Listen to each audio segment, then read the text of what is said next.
Now, I'd just like to thank us all for coming here today. We weren't sure. We put this out in a press release the other day, but obviously it didn't work. Not one of the national papers covered the story. They've even done interviews. We've done interviews with the Star 2 days ago. They took pictures of Arthur when he arrived in the airport. So obviously Pat Kenny last night, I don't know if you all know this, but we were rang by Pat Kenny's show on Wednesday. They asked could they do the first interview with our guest from Iceland. I said I already had another interview lined up for the same day, but I would accommodate them. That deal was done at 9:30 on Thursday morning. They rang back at 4:30 Thursday night. They wanted to do a pre-recorded interview. Basically, they wanted to edit it. I asked them direct questions. Basically, could we talk about the protest in front of the Dáil on the 18th of September, which is Wednesday? She wouldn't give me a straight answer on that question. I asked it directly twice. Then she said to me that I'd have to make a decision. I said, give me time and I'll get back to you. I was told that I had to make a decision there and then. It's either a yes or a no. I said no. Then she wanted to speak to Hörður himself. I put her onto him, but I did tell him that it was pre-recorded. He knows because he's actually worked as a DJ. He's an actor as well as a musician and whatever. So he knows how the system works. He knows how interviews are done. He's been doing them for 40 years as a civil rights activist. So he told him to stuff it as well. So that tells you what the press is like in Ireland. Now I'd like, if we can get Arthur to say a few words for us, if you wouldn't mind listening. We'd love to. Arthur, do you want to do it from up here or down there? Of course. In the proper place. Right. I'd say we'll only leave one man at a time up here. Yeah, good thinking. The first Viking in a many thousand years. Oh yeah, hey, very good. Well, genetically they're 50% Irish and 50% Norwegian. How you doing? Yeah, you got it. Where have we got? What's that? Montserrat. There you go. 14,000 kids. Yeah. Well, He's not bad. This man is 67 years old. Absolutely. Yeah! 67, 2 weeks ago. 68. 68. Hörður. So, Hörður.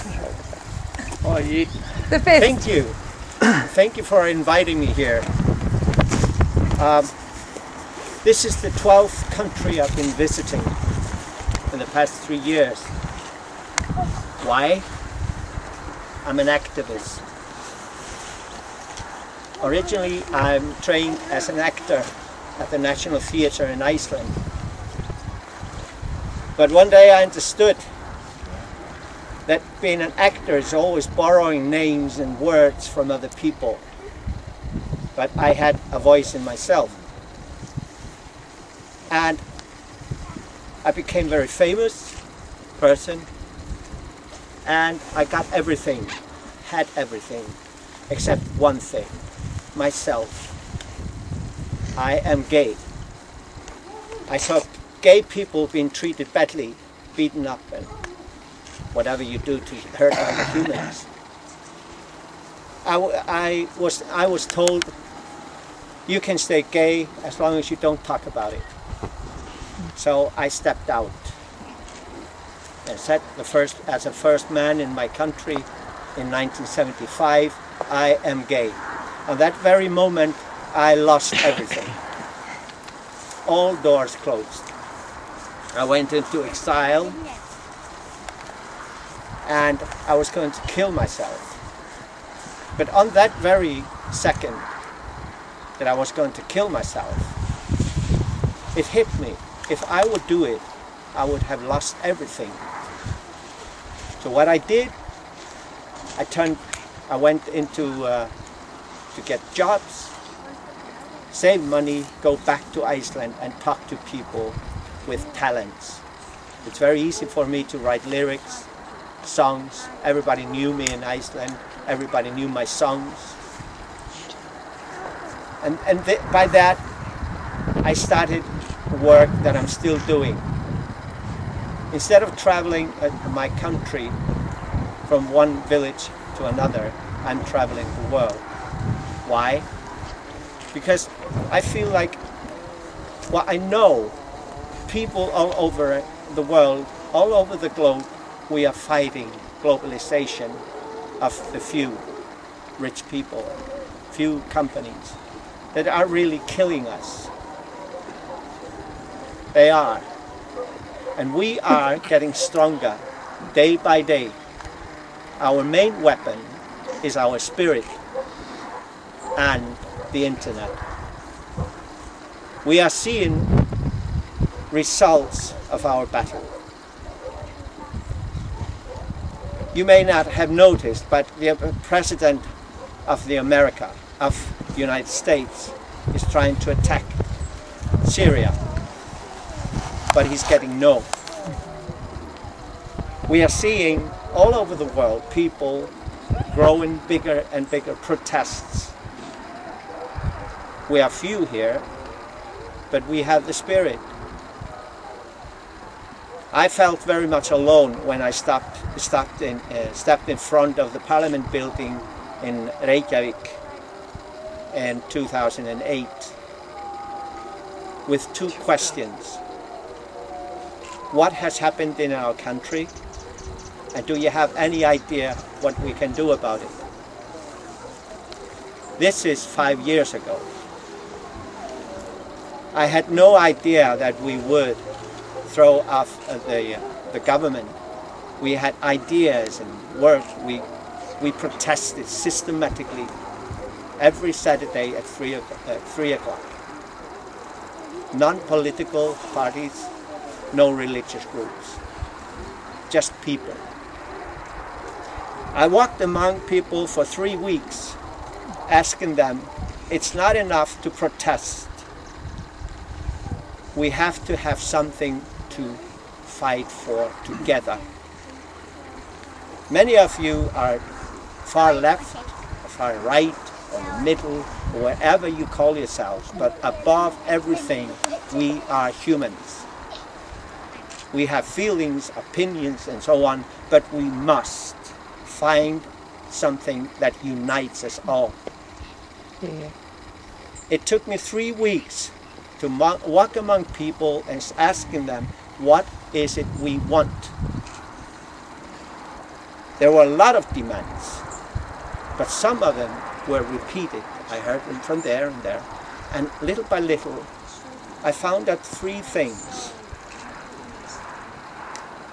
We wanted the government to step down. We wanted the board of the National Bank to step down. We wanted the board of the Money Supervisory Authority to step down.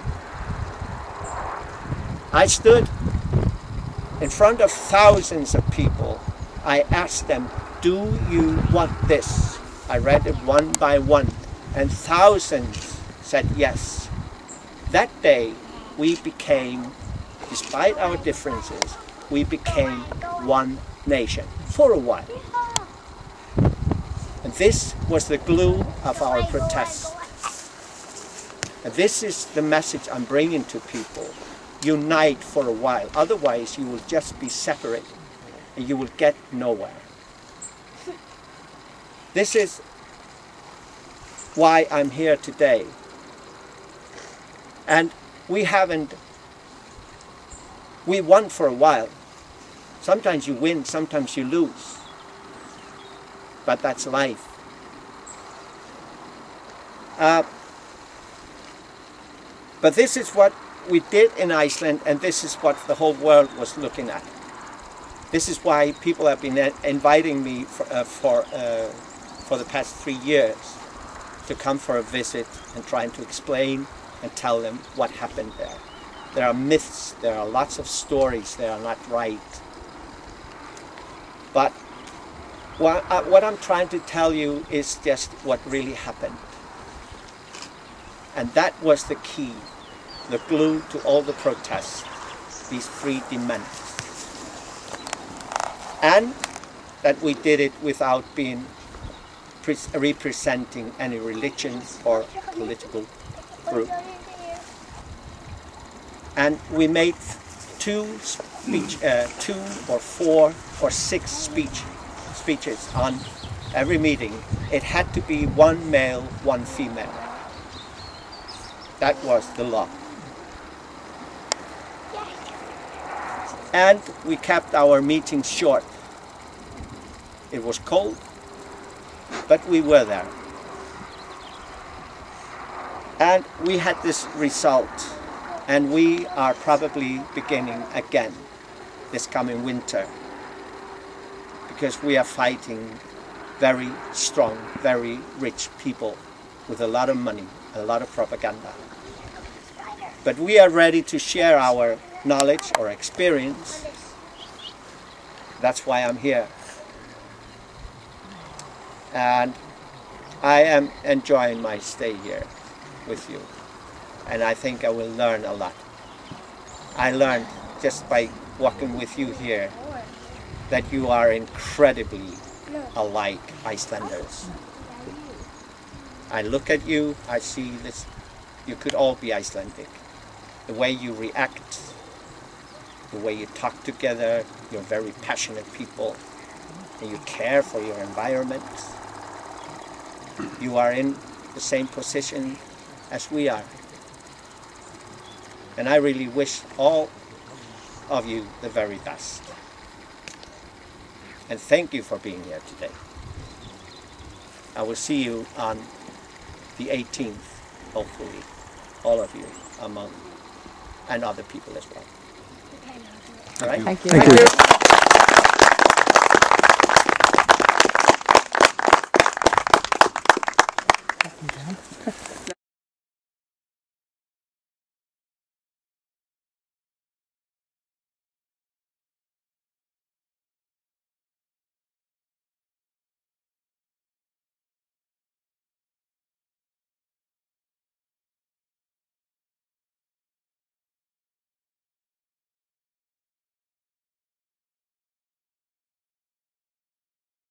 Marcus Howard, test 1, 2, 3.